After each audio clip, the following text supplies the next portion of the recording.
Hello mga ka-filter, ito na ang ating menu for today. Naglinis ako dito ng sibuyas at saka bawang. Atin itong hihiwain ng maliliit para sa ating menu for today. Dahil marami na pitas na string beans galing sa garden, atin itong i-adobo. Yan. Ayan, babalatan natin dahan-dahan itong ating bawang. Atin itong balatan. Yan. Tapos hiwain natin ng maliliit. Gusto ko kasi maliliit para yung mabilis lumabas yung aroma niya pag ginisa mo na. Yan. At pagkatapos ay buksan natin itong ating ihahalo na dilata galing sa Japan. Yan. Yan ang aking gagawin na subak. So, nugasan ko muna yung ating string beans para malinis. At nagpainit na ako dito ng mantika. At pag mainit na, igisa na natin ang bawang at ang sibuyas. Tapos, dandahan natin itong mikos-mikos lang.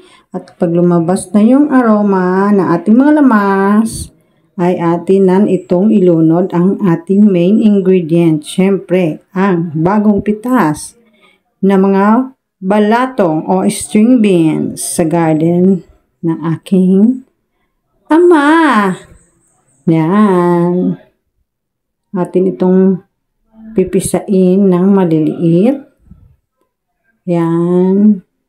Bawal kasi ang yung talagang baboy. Kaya ito, yan ang ginamit ko.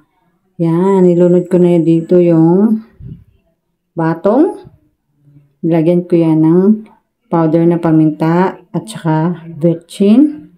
At pagkatapos ay nilagyan ko pala ito ng isang kutsara na gochujang para may sipa ng anghang. At pagkatapos ay tunawin lang natin ito. Atin itong ukayin para matunaw. Takpan konti. After 1 minute, yan na siya guys. Ukayin natin ulit. Check kung naluto na. Kung hindi pa, yan, lagyan muna natin ng toyo na pampalasa. Konti lang para hindi maalat. Bawal sa senior ang mga maalat. Yan. At pagkatapos ay ito na ang result ng aking niluto. Tikman na natin. Yan, super yummy at super crunchy.